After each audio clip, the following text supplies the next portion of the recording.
Yeah, we put in work and here's the proof. What you want? I'm making moves, punching in. I'm on it too. I'm in the gym. I'm in the stew. It's hunting season. Where's the food? We push each other daily, level up. Cause that's what brothers do.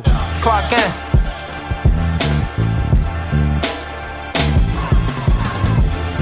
All right, let's get it.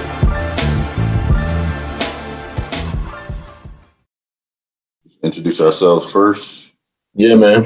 And, Episode 31. 31. Episode 31. Co-host here, Marshall Hamilton. Austin Hamilton here, co-host, Cocking the podcast. Who wore 31? Is that Reggie? I think Reggie Miller was 31. Yes, sir. Shout out to Reggie, man. If we were in studio, you know, we'd have the drops going, but due to the snow out right now, doing another Zoom pod, but you know, we're gonna make it happen for y'all and get this content out. So yeah, man, we appreciate you guys as always, and should be a good one. Should be a great one, man. You about to play like Reggie Miller today? You got a game at 2:30. I might talk some cash like Reggie. Reggie's one of the best trash talkers in the game. Yeah, man, you're due for a great 3-point outing. So yeah, I need it, man. I've been cold, literally. Still our leading scorer though. I think you're averaging like 18, 19, but yeah man. Whatever. Yeah, it's all about the W's. We're 3-0, you know. So yeah, let's get into it, man. Let's get into it. So, you know, wanted to start out this podcast shouting out someone who's done a lot of great work for us, man. Her name is Jessie Pascal. I believe that's how you pronounce her last name. Real dope, man, when it comes to graphic design, artwork. And you guys may have seen Austin post some of the pieces that we've had her do. One of them was like our favorite musical artists throughout different eras. So we had Chuck Brown, Luther Vandross, Mike, Marvin Gaye, yep, Michael Jackson, and then our favorite sitcom. So we had Martin, Family Matters, Fresh Prince of Bel-Air, and Jamie Foxx. So we asked her to do some personal pieces that you guys may have seen us post. I think one of them, which was the goods, but we have one for the podcast too, man. So stay tuned. But big shout out to Jessie Pascal, man. Holla at her if you need some custom, you know, graphic design artwork done. Her IG name is @JRP_artwork. Yep. Yeah, and that's @JRP_artwork. And I know Nico will add her name to the screen. So big shout out to Jessie, man. Yeah, she's big time. Also shout out to my guy, Oliver.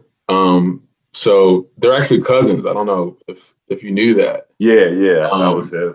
Yeah, so that's where I first saw her work, through Oliver and his wife, Marley. And I was like, yo, like, this is super dope. They did like a Fresh Prince theme portrait of their son. Yep. And I saw that. I was like, yeah, I gotta get something done with her. And you know, she looked out, and you know, she's a great person too. You know, she's very supportive of what we do. So I'm just glad we can continue to support her, man. But seriously, y'all, clock into her. She's got some dope stuff coming, and yeah, man, she's quality. She's a quality person. No doubt about it. You know, we joked around. I want to say it was like October, November, about it being lotion season, right?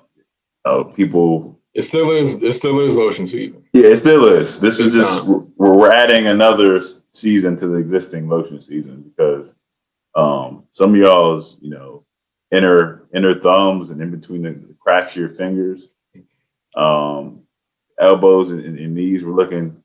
They were snowing. They were snowing like it's snowing outside. You know what I'm saying? It looked like y'all. So, you know, it's that time of year, man, where some of y'all, like we used to joke, me and my boys used to joke back in high school. We used to call it crack and bleed lips. When you smile and your lips start bleeding. Oh my God. You need some chapstick. Vaseline or something. So And let me stop you there. And I got the chapstick for you. I'm gonna give her a plug. Shout out to Lynn's Organic, man. She hooks it up with the chapstick and handles, creams, all that stuff. So shout out to Lynn. But yeah, man, it's important. It's really important. I know everybody's wearing, the mask and everything, and it may cover that. But when you take it off and it's snowing from your mouth area, you got to apply. You have to. Gotta apply. Especially if you got a significant other. Because I know my significant other, I had to tell her a couple of times. You know what I'm saying? Hey man, you know what's funny though? In all seriousness, the fact that Lynn started her own journey to be able to be plugged like you just plugged her. You know what I'm saying? And she's been a huge supporter and participant in the clocking movement from day one. And she's helping y'all out with chapter season. I need to get hip. I need to get some of her stuff right now. Yeah, I need to get some of her stuff. But yeah, man, look, you also mentioned, y'all take your mask off. Wash your mask too, man. Wash that thing. I know That's a I big know one. some of y'all, that breath bounce back.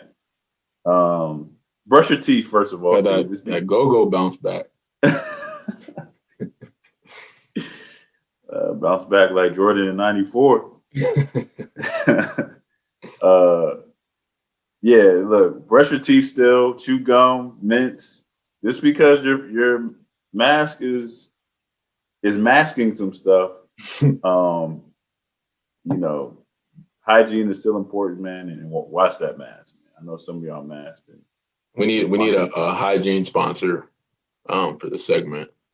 We may add masks to the clockingapparel.com, man. Shout out to clockingapparel.com. We should. We may need to do that. We should. May need to do that. But couple more just, icebreaker topics, man. I've been seeing this a lot on social media and in other places as well. And, I kind of let it slide for a while. I let it slide for a while, but it's getting out of hand. All right, y'all are getting out of control with this. And see where you're And going with this. it's this whole either an inanimate object or a non-human, and then you add the word dad or mom to it. So here's what I mean. Yeah. Plant mom, plant dad, dog mom. Wait, plants? Mom. I've never seen that before. I've seen plant mom, bro. Yeah, I've seen plant mom. That's uncalled for. What else? The mom, the dog and cat, like I see that, more often. And I feel like I've had that conversation with somebody. It's low-key a disrespect to the parents out there, like the real parents. Nah, real live though. I was thinking about that. And almost like motherhood in a way, like that's a special process and experience for mothers. You know what I'm saying? Same for dads, like to actually, be there for a child through birth and throughout time. And we're not like diminishing the duty of, caretaking a pet or an animal, but like, yeah, you're not a mom or a dad, dog. I'm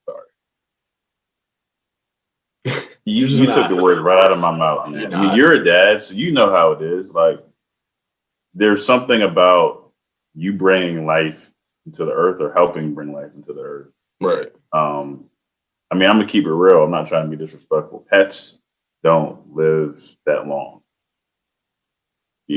You're gonna get a new one, right? Your plant dies, you're gonna get a new one.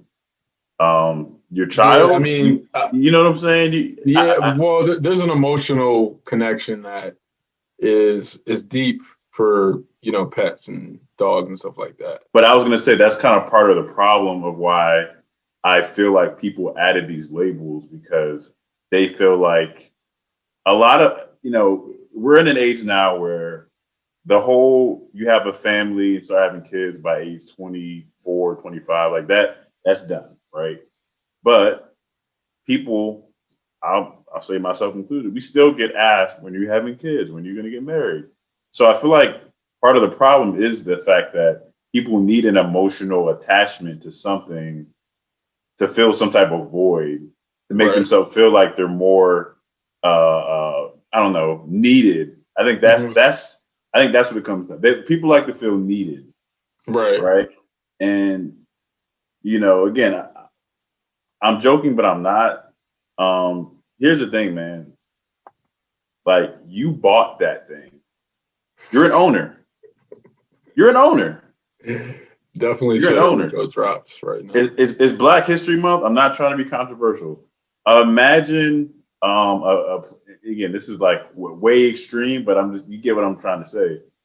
A plantation owner saying, "I'm a slave dad." No, you bought it. You bought it. Like, you're an owner, bro. You're an owner, girl. Like, that's pretty extreme, but it is extreme. I get the parallel. Yeah, but I mean, yeah, I'm just saying, like, just hopefully that wakes people up. The analogy. But I'm like, come on, man. You didn't give birth to that dog or cat. Like, you're an owner. It's okay. It doesn't mean you don't have any attachment. But the whole, like, I'm a dog mom, I'm a hamster mom, rabbit dad. No. Nah, man. You didn't give birth. You didn't help give birth. Yeah. I feel like so it's disappointing to me. Yeah, with the age we live in, and like people wanting to be called certain things, like the mom and dad title, that's different, and you shouldn't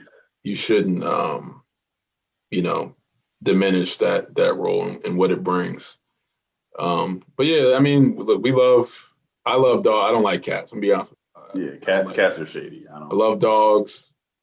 I'm not, what I'm saying, I love all beings, but yeah, man, just love your pet, but what I'm saying, you're not a mom or a dad when it comes to that.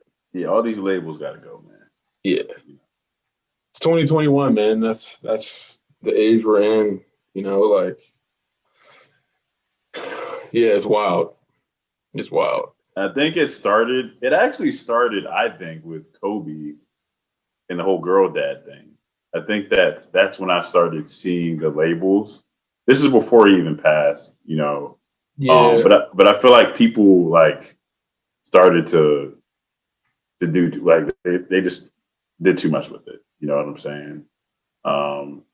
But yeah. Anyways, we don't have to beat a dead horse. But I had to say it. Hey, look, man. Whatever. That's what the pod is for. Speak your mind, man. I had to say it. Speak your mind. Big day today, man, for the country and people who follow football, American football. I know we got listeners in the UK. We got they follow it big time out there too. When I was out there, I mean, they had parties. It's funny that because it's Tom Brady. I was in England for when did they play the Falcons? I think that was 2018. Yeah, 2018. Yeah, or 17 or something like that. Yeah. No, it was 2017 because that was the year we played them in the AFC Championship. Okay. And won. Yeah. But yeah, it's crazy, man. So the Super Bowl party we had at like some bar or whatever. Obviously the time difference, so it started like mad late. And as most people know who follow the sport and that Super Bowl specifically, Falcons were up big, and it didn't look like, the Patriots had a chance. 28-3. 28-3. Yeah. So I'm like, look, man, it's like 1 o'clock, 2 a.m. I'm going to bed. And for some reason, and I know the reason, his name is freaking Tom Brady. I was like, you know what, man, I'm going to just, when I get back to my spot, I'm going to turn it on and just see what happens. And sure enough, man, they kept pounding the rock, and the rest is history. So I say all that to say, I'm going with Brady, man. I'm going with Brady. Like, it's Tom Brady, man. I'm sorry. He's like 75, and he's got mad weapons. That defense is really good. I know Mahomes is a wizard. You know, they got mad talent over there too, but like, it's hard for me to bet against Brady. You can never go wrong choosing Yeah. Brady. You know, we were just watching The Last Dance. Man, I can't wait for him to have his own documentary. Yeah, First that's of gonna be all. dope. And I think the difference between Brady and Michael is Brady didn't have the natural physical tools that MJ did. Nah. You know, he didn't. As far as their mindset and approach to the game and their craft, very similar. Very similar. But I got to go with Pat, man. I got to go with Mahomes. We watched the episode where MJ beat Magic Johnson when he was kind of at the end of his career, and Abdul-Jabbar and Worthy and all those guys. So I'm feeling a Mahomes MJ 91 like performance where I think they'll win by double digits. I think the Chiefs will win by double digits. Not a blowout. I think they'll end up winning by like 13 points. Okay. My score prediction is 30-17. 30-17 KC. Okay. 30-17. I'm gonna go 28-20. 28-20 Tampa Bay. Okay. And here's another thing. They at the crib, dog. They at the crib. They So are. we'll see. They We'll are. I see. mean, trust me, I'm not gonna be surprised if they win, but Black History Month, man. All right. I gotta go with Mahomes. I got look. Off the strength. Listen, all the listeners, all right. You guys can't you can't get mad at me. Let's keep it real, right? If there's a black quarterback playing against a team with a white quarterback, and you don't really have any,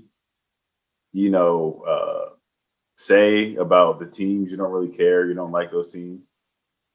9 times out of 10, the black person is rooting for the black quarterback, and the white person is rooting for the white quarterback. I don't. It doesn't mean you're racist. It doesn't mean anything bad. It's like People like to see people hold on. like It's to like win.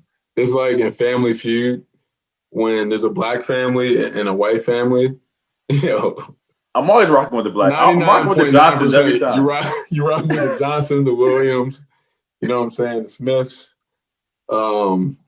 Yeah, man. No, that's hilarious. The Funderburks and the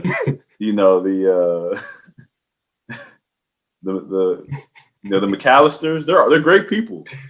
They're great people, but I'm going with the Johnsons, and I'm sure white people are going with the McAllisters. Same with if you see it, there's a Filipino quarterback or Hispanic, whatever. Like you're gonna go. It's human nature. Yeah. Human nature, but it'll be fun though, man. I'm excited to watch. I'm glad. I mean, they're able to even do it, man, given the state of the world. So hopefully it goes smoothly, and there's no injuries and rising cases out there, because I know there'll be some fans, but yeah, man, the whole world will be watching, and it's always a special day in American society, and I mean now worldwide. It still boggles my mind that we don't have off tomorrow. I know. And I work in the NFL. Like, right. We should definitely have it off. Right. But it'll be fun. Yeah, man, definitely. So, I joked about my waves, by the way.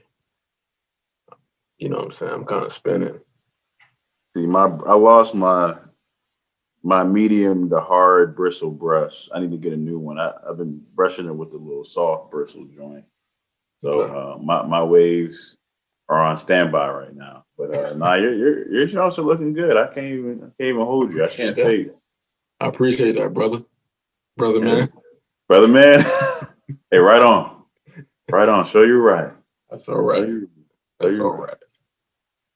But what we got next? What about we got the whole next? Black History Month, Pat Mahomes thing, and I did want to talk about that. I think it's a weird time, man. You know, it's I don't know about you, but I feel like Black History Month hasn't been as hyped up this year, and I think, and like, hear me out on this. I think part of it is good, and I think the reason why is for the last 9 months or so, like Black progress has just been on our minds. Like, yes, some of the momentum died down, but I feel like in years past, it wasn't really a topic. So then when Black History Month came, it was like, all right, we're all hyped because now we're finally talking about Black history and where we've come from and where we are. I feel like we've been doing that as a world the past 8 or 9 months, and I just haven't seen the hype. And I'm not mad about it. I'm really not. We did get the shortest month, so it's like we got to make it up.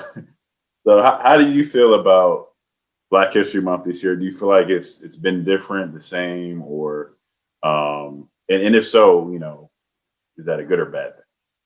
Yeah, I agree. It definitely hasn't been as publicized, I would say.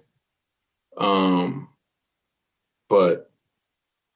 I don't know. I mean, Black History Month is it's needed for sure, I think. But we should be celebrating Black all year. Like it shouldn't just be siloed to 1 month, and it's, I don't know. I mean, it's tough, man. Like this year, like you said, it's been kind of publicized, and let's keep it a buck. It's been monetized. Black Black everything has been monetized forever. Honestly, to keep it real with you. So it's important that we understand our history of Black individuals and the history that Black people have been a part of in this world. But it's I don't know. It's a touchy subject for me because I don't want to ruffle any feathers. But I'm okay with it, man. Not being as modernized and publicized. Like that's just my opinion. Again, because I think it needs to be. We need to be celebrating Black all year round, and we don't need. We don't need certain brands to broaden that reach. Like, no, like this is a part of our history and we need to be educated on it. Like, and that's part of the reason why, commercial, entities, they do spread awareness and stuff like that. But like, I don't know, a lot needs to be changed, man. And it goes back to like the curriculum in schools, I believe. Like, I don't know what they're teaching now, but I would hope, that curriculum's been shifted a little bit. But yeah, man, I don't know. We need to really push Black year round and support Black year round, Yeah, man, you made a lot of great points. There's like 2 or 3 things that came to mind. Number one, I want to be very clear. Monetizing the Black movement has been done by everybody, including Black people. And this is one of the things I wanted to touch on. All right. A lot of Black businesses, when all this stuff happened, and including this month, are trying to monetize, to me, in the wrong way, and with the wrong message that, it's Black History Month, or there's this push against white supremacy, or whatever you want to call it. And like this month, like let's not try to just, hey, it's Black History Month, I'm a Black business, buy from me. Like that's part of the problem, and of why some Black businesses struggle. Number one, you're a business, and people buy because the money that they're spending, they think they're going to get equal or more value for what you're going to give them from a product or service perspective. Right. Just because you're Black doesn't mean I'm going to buy from you. Right. Now, I've supported more Black businesses of people that I know in the last year than ever before. And part of that is because more Black businesses have started. That's a good thing. But a lot of these like Black business social media pages, they just kind of try to push, they're riding the wave, man. Yeah. So we're all guilty of it.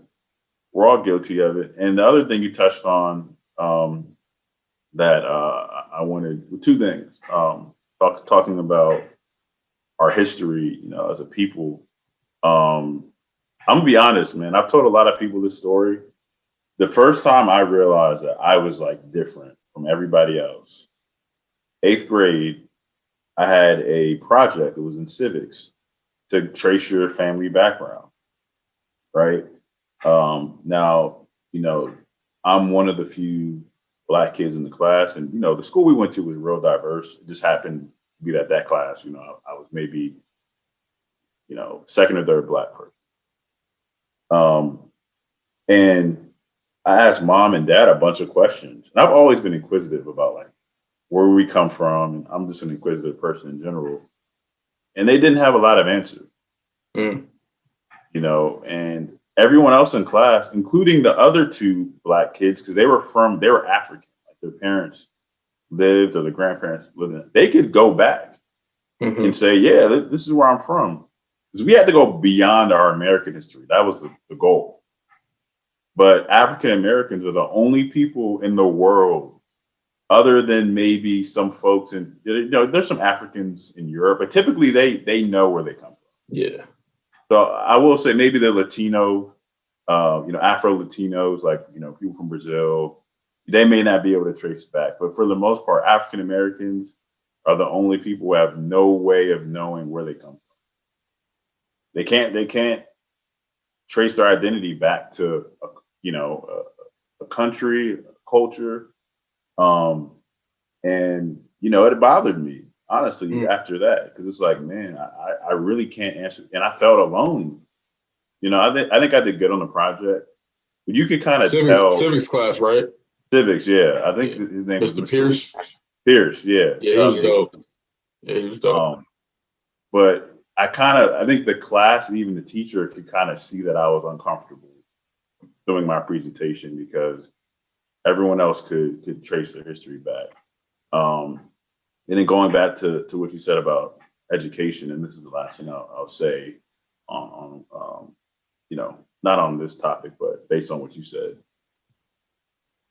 Most cultures in America, including Black people, the first they learn about their history is slavery.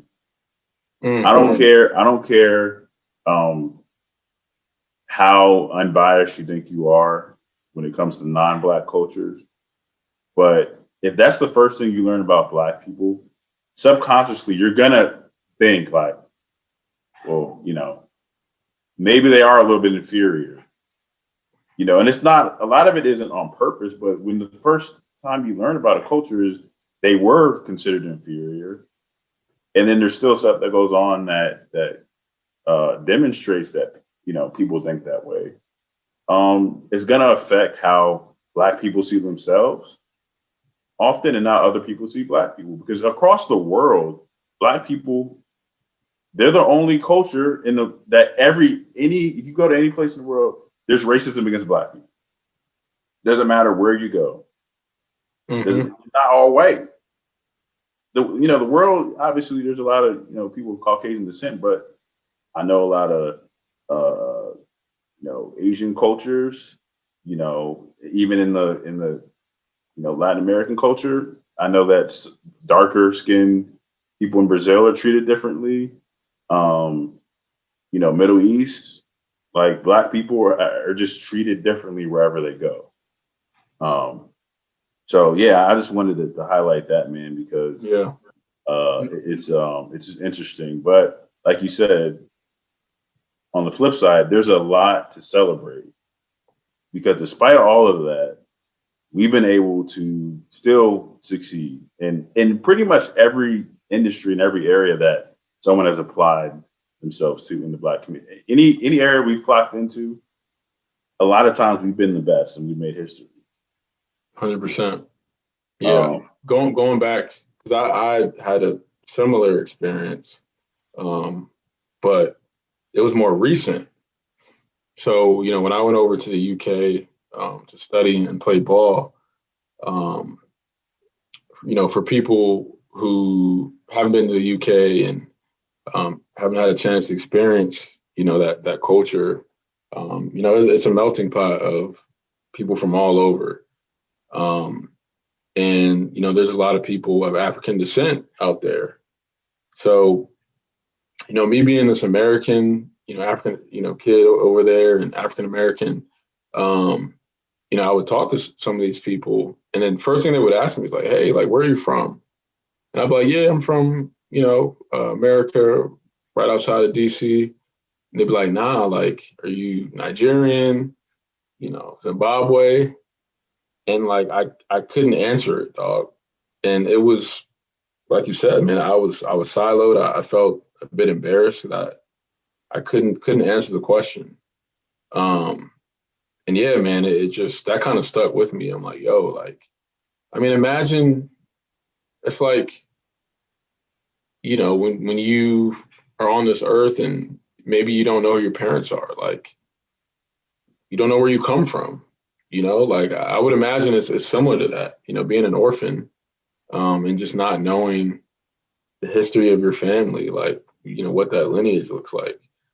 So yeah, man, I would, that's something that, like, we need to really publicize. Like, maybe next Black History Month, it's like, yo, like, every Black person needs to take a test or, do something to learn where they came from, because it's important, man. And then going back to that's why I mentioned the education and curriculum standpoint. Like, first thing, we get put in our face is slavery. And you're starting off on a bad note already, Yeah. And think about how awkward, like, I remember, I want to say it was 10th grade, maybe even 9th grade. I'm like one of 2-3 Black kids in my class, and we're like watching scenes of Roots. Like, that's got to be awkward. I know it was for me. Yeah, no doubt. And I'm just sitting there taking it, but it's like, yo, like, this is weird, man. This is weird.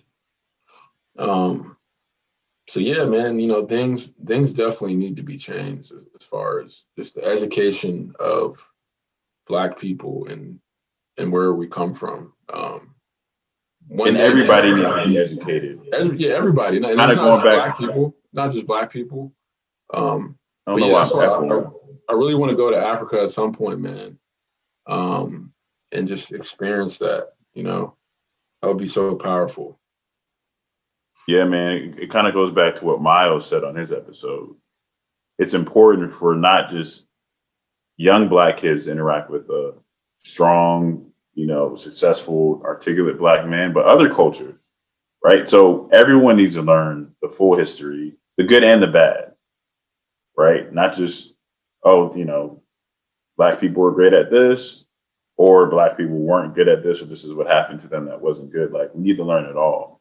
And, you know, it's not funny, but it's funny to me when I think about this, because a lot of times, especially back in the day and even today, whenever, you know, there's some type of Black movement to push for progress, a lot of people will say, "Well, go back to Africa if you don't like it here in America." Well, where are we gonna go? We don't know where we don't know where we're supposed to go. You know what I'm saying? It's I wouldn't mind going back to Africa. Yeah, I would go. I definitely want to make it a yearly thing to visit. You know, take my kids someday. You know, America is the greatest country on earth. I will never, you know, say otherwise, right? But it's just funny when people say that, and it's like, well, number one, we didn't come here on our own. Number two, we don't even know where we came from. Yeah, we didn't want to come here in the first place. What you mean? Yeah, y'all brought us here because y'all needed us. Right.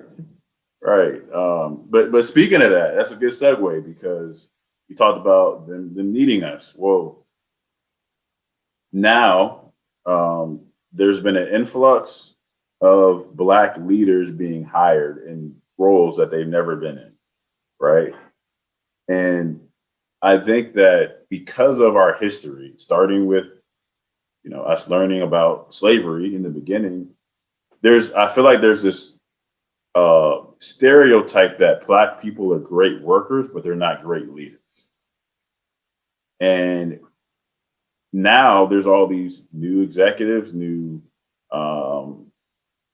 you know, leaders in America that are being put in positions that we've never been in. And I think a lot of it is because they need us, so that they're in tune with this whole social justice. Image. Yeah. And I talked about this, and we talked about this probably like 4 or 5 episodes ago, but all of a sudden, like, when did Black people become qualified, right? Like, were we not qualified before?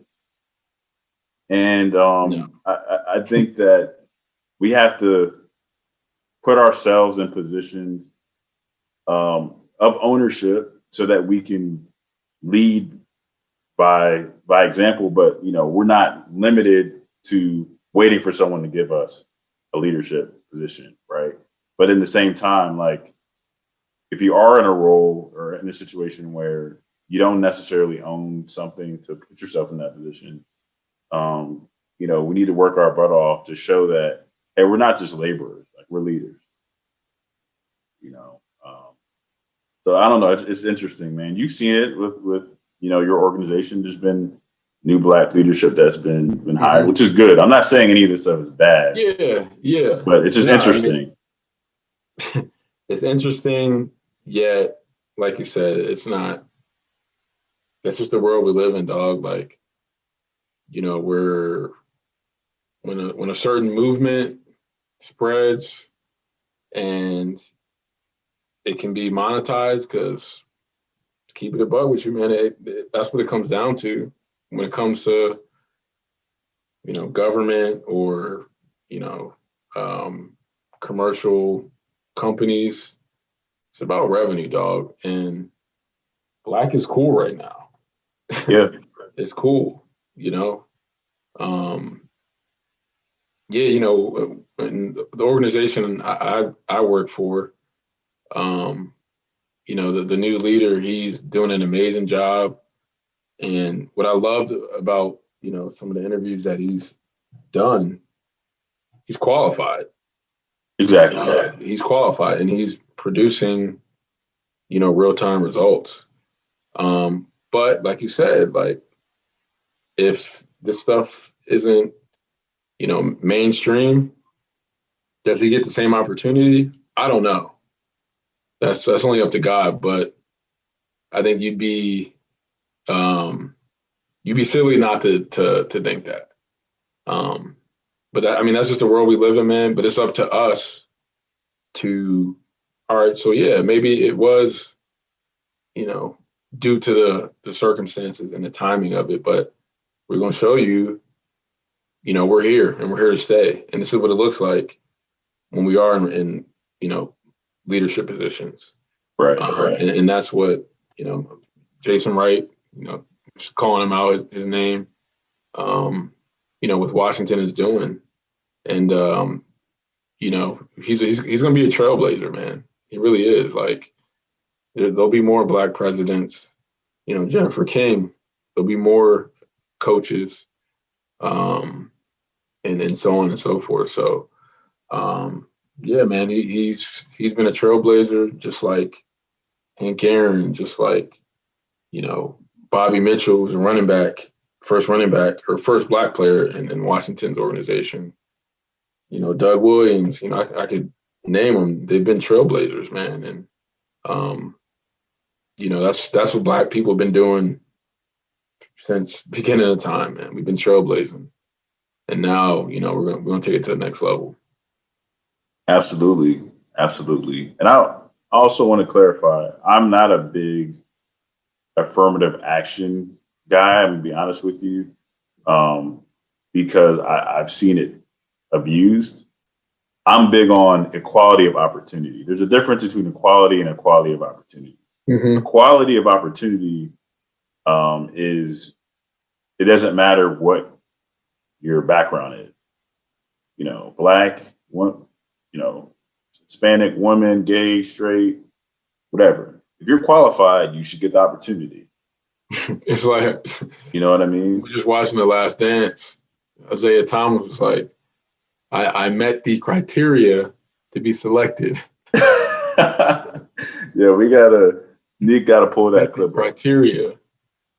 Yeah, Nick, you gotta. I called him Nick. I'm tripping. Nico gotta pull that clip up, man, and play it alongside this. But yeah, I mean, Isaiah had a point. Second best PG in the league. No disrespect to John Stockton, but come on, dog. It's not even close. And at that time, he was the best. Magic wasn't. That was 92. Magic was. Well, he retired, yeah. Yeah, so he was the best overall point guard at that point. But yeah, man, it's just and it's important going back to knowing your history, because if we know that there's been Black people in the past who've dealt with worse and fought through it, I'm more likely to believe I can. Mm-hmm. But if we don't know our history and know that, man, Black people have been dealing with way worse and they persevered, it's going to be tough for me to have the confidence to do that, because, again, I'm not connected to my original source from a nationality perspective. So I don't know. We probably have obviously the same type of genetics, but I did a test, mainly Nigerian and Congo. I know nothing about Nigerian and Cameroon. I know the soccer team, green and white. Yeah. I know nothing. And that's embarrassing for me, honestly.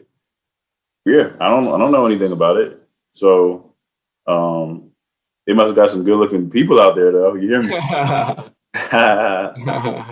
It's like, nah, but yeah, man. I did want to talk about something that we experienced together that's related to Black history, huge part of Black history, and that's the Tiger Woods documentary. So we watched that together like 3 weeks ago. Super dope, y'all need to check it out. Yeah, y'all really do. It's on, I think, HBO Max. Yep. Man, you're more into golf than I am, especially from a playing perspective. What were some of your thoughts, man, and takeaways from that documentary?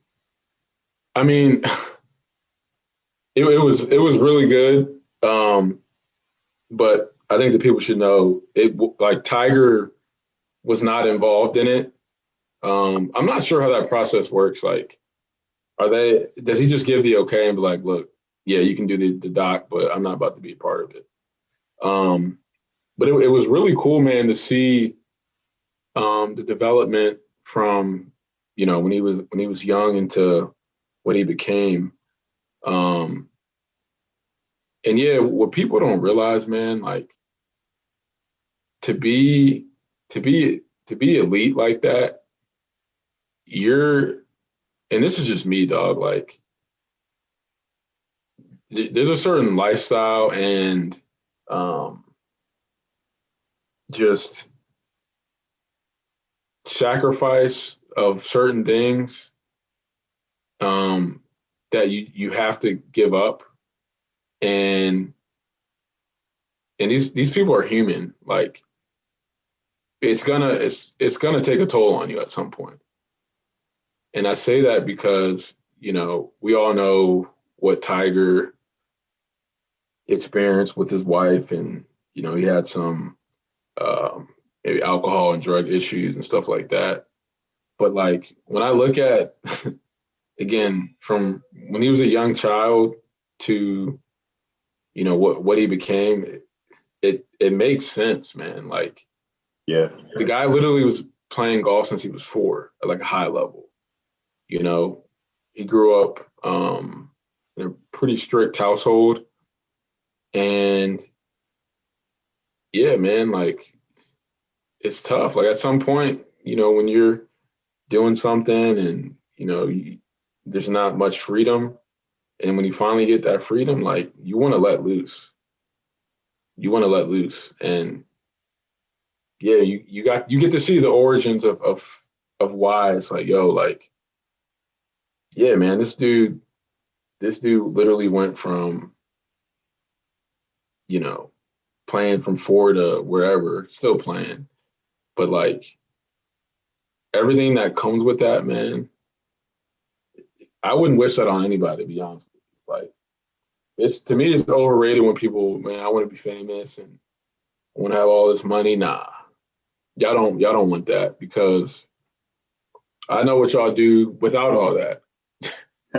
Imagine having the attention. Imagine literally you can get whatever you want, dog. So yeah, man, it's very good. It's interesting. But yeah, Tiger, man, yeah. And then you can get into it as well, but like seeing the stuff with his father and his relationship with his father, and seeing things that his father did, it all made sense, as to why he kind of, spiraled down. But nonetheless, man, he's one of the greats. And he's still doing it at a high level, given his circumstance and what he's been through. I'm excited to see him play in the Masters, man. So, yeah, it was really good, really good. And there's a lot to get into it, but Right.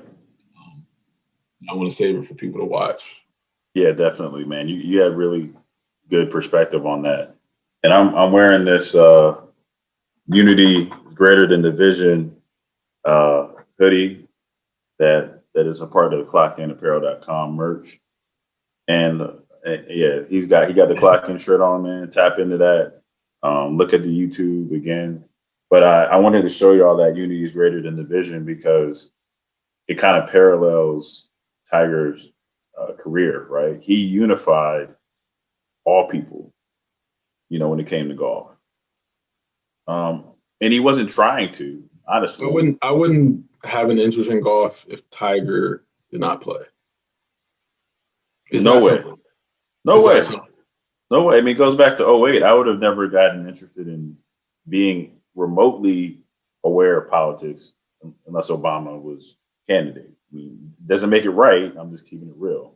Yeah. But it's just funny how when he was playing in his prime, he unified everybody, right? But when he got involved in that scandal, there was a huge division, right? It was almost off the course. I kind of compare him to like O.J. Simpson. Yeah. Honestly, because O.J. was loved. He was loved by really, the Caucasian community. The Black community liked him, but he wasn't really trying to identify with that. Tiger was similar. And Tiger, I give him more of a pass because he's mixed with like 4 different things. But he was the face of Black people when it came to golf. And he faced racism just like anyone else would who looked like him. So it's just funny, man, how, success can unify people. But not having the right character can divide people. And that was going to bring me to my next point, which is a lot of y'all super parents who are trying to get your kid, to the top of the top in whatever sport or whatever field. It could be music, it could be dance, it could be sports. It could be, from a scholastic and academic perspective. Most parents are more focused on getting their skills ready, and they don't prepare them for the life that comes with that. Yep. And that's where Earl Woods failed, essentially, and his mom. Mm-hmm. They were so focused on him being the best and him, honestly being the Black hope that they didn't realize that preparing him as a person to deal with fame and all that comes with it is the most important thing for the talent to actually last. Mm-hmm. You know what I'm saying? And that's, I agree. But it's tough, man. It really is. I can't imagine what that's even like, dog. Like, you're literally seen as like a god to these people. Like, he could get any woman he wanted. He could fly anywhere he wanted at any point in time. I can't fault a man for an emphasis on the man because he's a man. Mm-hmm. I can't fault a man for, falling to that type of stuff because that's just me personally. I don't know. I don't know how you can deal with that stuff, and I say this, I don't know how you can really prepare to deal with that type of stuff, Yeah, no, I hear you. I think I don't want to say that I can fault anybody because I'm human. I'm not perfect. But I think that you can make an emphasis on, preparing them for different situations that, may come with stardom. For example, look, man, when you get married, you reach this level, you're still gonna have temptation, right? which I'm sure, and I don't know. I'm sure there was conversations like that. I would hope. Well, with Earl, I don't know. Earl was cheating, man. His dad was. Yeah. That's what I'm saying. Those are the types of things. That's what I mean by like trying. Yeah. And not that it would have helped necessarily, but I think some of it, and this is, I think, a great nugget that people can take away. A lot of the preparation doesn't have to be verbal. I think it can be how you live your life, right? Yeah. Like the way that our parents prepared us for adulthood. Actions speak louder than words. Exactly. How they treated people, whether they treated our parents right or not. They could tell us a lot of stuff. We were smart kids, man. We could see what they were doing if it didn't align to their words. Like any kid, like any person. So I think the preparation can be, it should be less verbal than it is actionary. You know what I'm saying? So my point is basically, there are a lot of parents, especially these days, who are hyper competitive, hyper focused on their kids reaching a certain level. We train basketball players. We see it every week. But I think my thing is focus on the mental just as much as physical, for them to be good kids and good people. Yeah. It's funny you say that because like his dad and his mom as well trained him to be probably like one of the most mental tough players on the golf course. But going to your point, they kind of dismiss, you know, the Tiger when that switches off. And who knows, man? Maybe if they, again, I'm not gonna, you know, I don't want to speak on anybody's parenting and stuff. Right. But yeah, I don't know. It's tough. I wouldn't want to put that on anybody, man. Like these superstars and celebrities, like again, watching the Jordan doc, like when he's on his couch in the hotel, he's just like, yo, I'm done.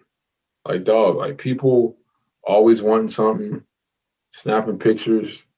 And that was back in the 90s. Imagine now. Right. You know, like pre-COVID when LeBron is out in the street or, you know what I'm saying, like doing whatever. Like, yeah, that's tough, man, because at the end of the day, you're human and you're gonna act as such. But I mean, regardless, man, super, super good doc. I would love to see a Last Dance-esque Tiger version at some point, you know, when he's actually involved and can speak to some of the stuff that was in that, because I'm sure it was fabricated and, you know, there's two sides of a story. So really good. Yeah, that would be awesome, man. And like you said, I'm not here to judge his parents. It was more so like what I took away that I can learn from, you know, because I'm going to have kids someday, and chances are one of them is going to be an athlete, you know. So just kind of learning from what they did well and what could have gone better. And it's not even about my kid being at that level. It's more so, again, just making sure that they're well-rounded. You know, they clock in every area, you know. So, we got like 5 minutes, man. We got a game that we got to get to. Sure. I didn't want to.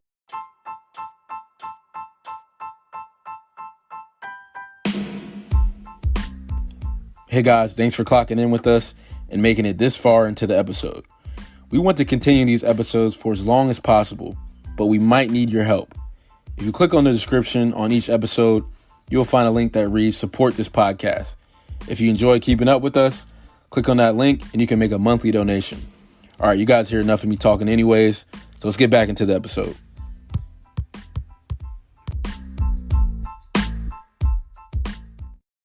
I did want to end with a couple of things, and it's kind of related to, you know, keeping yourself focused and grounded. There's a story I want to tell. It's personal, man. Probably like 3 weeks ago, I hopped on the scale. So I don't have like a traditional scale. It's called a Tanita machine. It's like a body analyzer. You know, you've been on it. It measures your body fat, hydration, muscle mass, metabolic age, visceral fat, bone density, all that stuff. Stuff that really gives you it's like a diagnostic for your body. Like how your car gets a diagnostic, same thing. And, you know, I knew that I had bulked up a little bit and it wasn't all bad weight. But I hopped on the scale, bro, and I'm like $190. I'm like, I don't necessarily look bad, but I'm like, yeah, I'm $190. And my playing weight is like 170. Like where I'm at my quickest, where I feel the best, you know, 165, 170. 175, you know, is also good.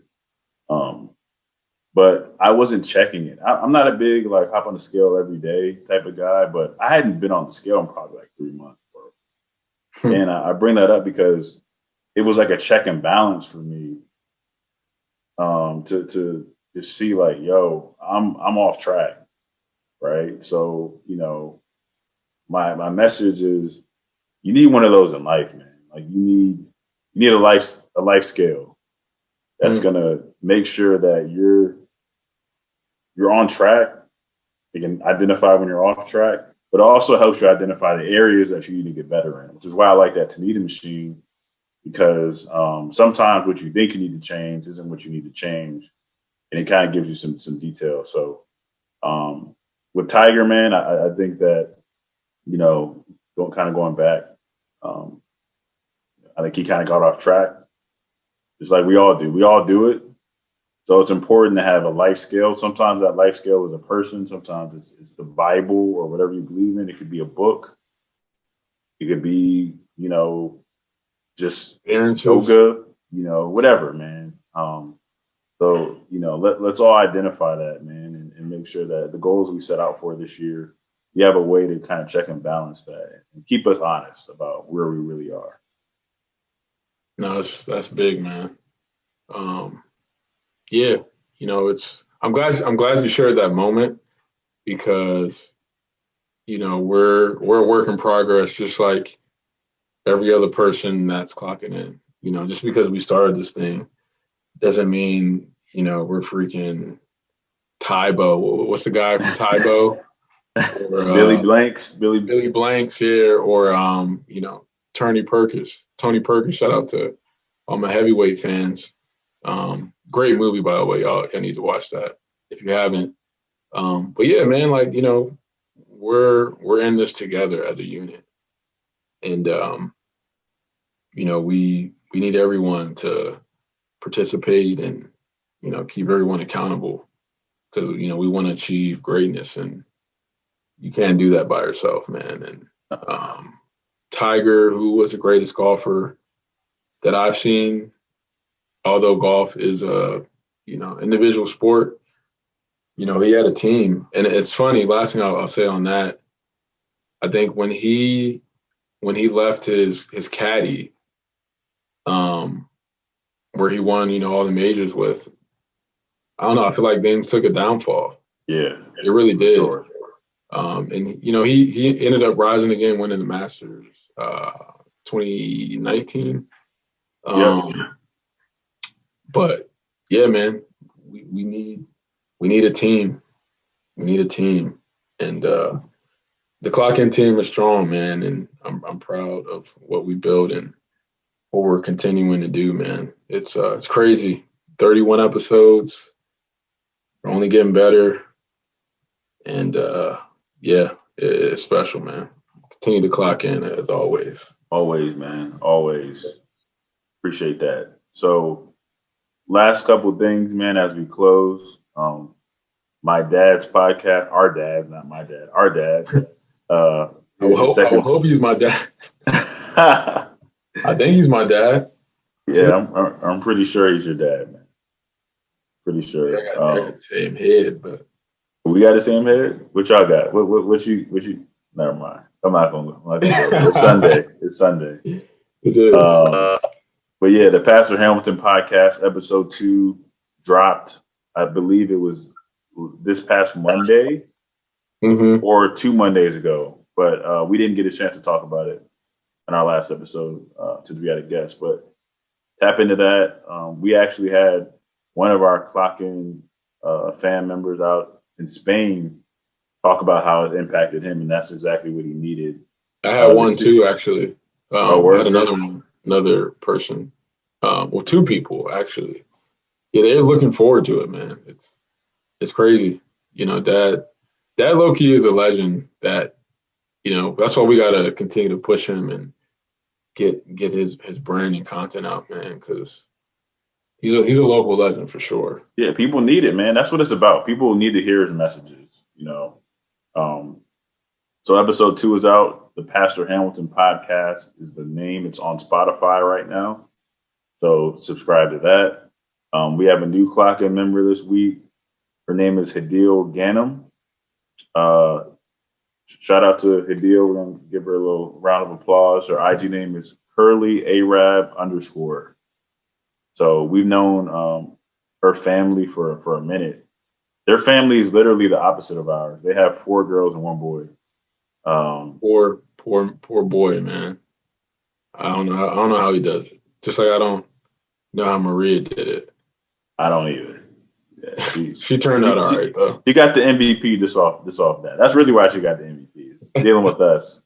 You should have got that years ago. She's still doing it too. Oh yeah, no doubt. I need my basket. I need my freaking. I need my laundry basket back. I'm gonna get that though. It's snowing out. She came bro. over here. I'm gonna find a way.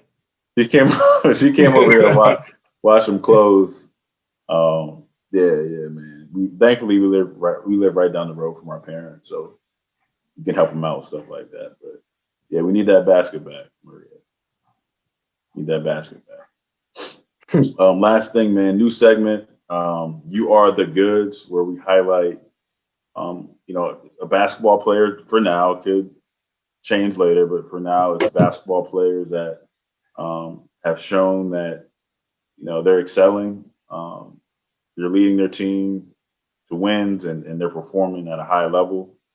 And we have a new winner this week, man. It's someone that we've met a couple times.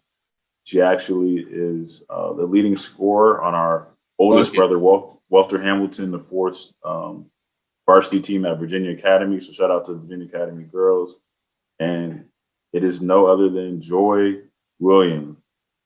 So again, round of applause for Joy. We met her very confident, a lot of swag, she's a sophomore, so has a long way to go, and is only going to get better. So shout out to Joy. You Are the Goods, and her IG name is Joy, that's Joy Williams S. So Joy Williams with another S at the end. Follow her. We're going to get some highlights from Walt to post next week. And that's it, man. Y'all have a blessed week, man. Stay safe out here for the people out in the DC area that are dealing with this snow. Have a blessed Super Bowl Sunday, man. And you already know, clock in. Let's get it. Clock in.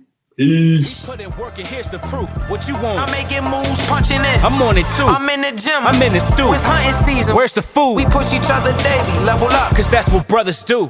Clock in.